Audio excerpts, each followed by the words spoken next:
जय जगन्नाथ। नमस्कार। शुभ संध्या। आशा करुच्ची आपण मैंने समस्ते भलरे थे। भगवान आपणकर मंगल करंतु।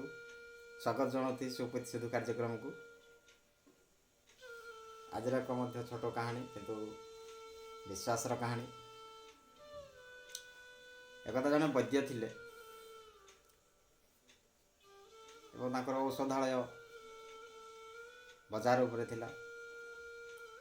तेणु जो से घर बाहर की औषधालय को जाती से धर्मपत्नी गोटे चिट्ठी दे था। से पहुँचला जो पेसेंट देखती से चिट्ठी उपर नजर पकाती से घर पर जो नित्य व्यवहार्य सामग्री आवश्यकता थाए से लिस्ट थाए और जी जिनस आने कथा से लिस्ट थाए और से जिनसर जी टंका होता है से जो रोगी मैंने आसती पाखु से ही टंका असुल करती। जो से टंका रोजगार हो जाए तापरठू जिते रोगी आसती से क्या पाखु पैसा ग्रहण करती ना। भारी सच्चा लोक भद्र लोक भगवान उपर अगाध विश्वास।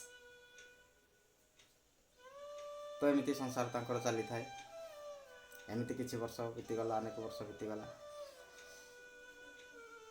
सबुदिन भाया से दिन जो औषधालय को बाहर धर्मपत्नी को चिट्ठी मिलगला एवं से जो पहुँचले औषधालय चिट्ठी खोलिकी देखिले जहाँ तो नित्य व्यवहार्य सामग्री राशन जिनस जहाँ थिला किंतु ता तले झीर एकमात्र झीर बाहागर तालिका लेखाई।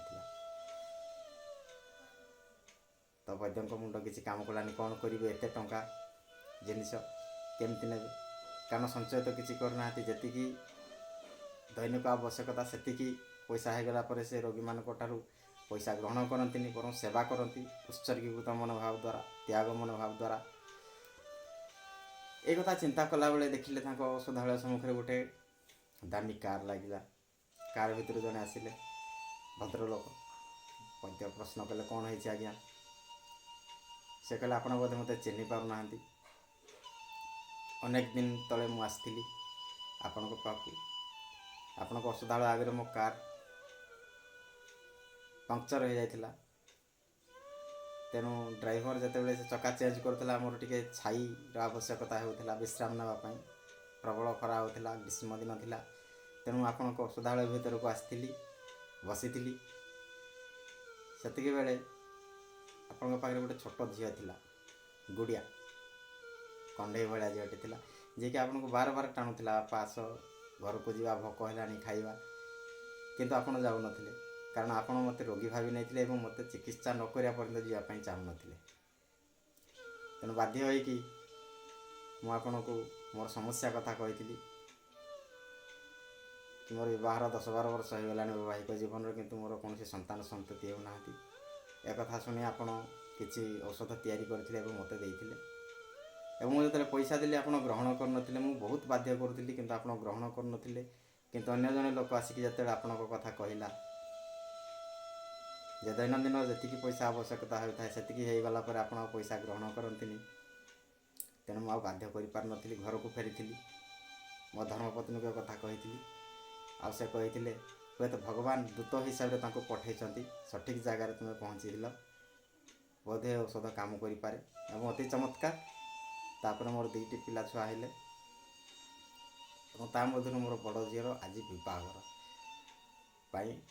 जिनस किणाकिणी चली मुझे जिते बड़े मुझे मार्केटिंग करने आसती जहाँ भी किणुली से आपण पाखे थिबा से आपण झील कंडे भाया झील ता कथा मोर मन पड़ जाऊला। तेणु मो झीपाई जो कौन जिनस किणुली से 2टा किणुली गोटे मो झीपाई गोटे आपण झीपाई। एक कथा शुणिक बद्यराज को आखिर लुह बाहरी पड़ा खुशी लुह बाहरी से कहते आज्ञा आप विश्वास करें ये देखूँ मो धर्मपत्नी तालिका देती झील बागर जिनस मुझे बहुत चिंतार पड़ी जिनस क्यों आनी आ भगवान आपन को पठे मो कहानी तो छोट किंतु एक वास्तविकतार कहानी। जदि आप भल कार्य कर ତାର ଫଳ ନିଶ୍ଚିନ୍ତ ଭଲ ହେବ, ଉତ୍ତମ ଫଳ। ଏବଂ ଯଦି ଆପଣଙ୍କ କାର୍ଯ୍ୟ ଖରାପ, ତାହେଲେ ଆପଣଙ୍କୁ ନିଶ୍ଚିନ୍ତ ଖରାପ ଫଳ ହିଁ ମିଳିବ। ଇଏ ହେଉଛି ଏକ ଛୋଟ କଥା। ଆଜି ପାଇଁ ଏତିକି, ପୁଣି ଆଗାମୀ ଅଧ୍ୟାୟରେ ଦେଖା ହେବ। ଜୟ ଜଗନ୍ନାଥ, ନମସ୍କାର। ଯଦି ଆପଣଙ୍କୁ କାହାଣୀ ଭଲ ଲାଗୁଛି ତାହେଲେ ମୋ ଚ୍ୟାନେଲକୁ ଲାଇକ୍ କରନ୍ତୁ, ସେୟାର କରନ୍ତୁ ଏବଂ ସବସ୍କ୍ରାଇବ୍ କରନ୍ତୁ। ଜୟ ଜଗନ୍ନାଥ, ଜୟ ଜଗନ୍ନାଥ, ଜୟ ଜଗନ୍ନାଥ।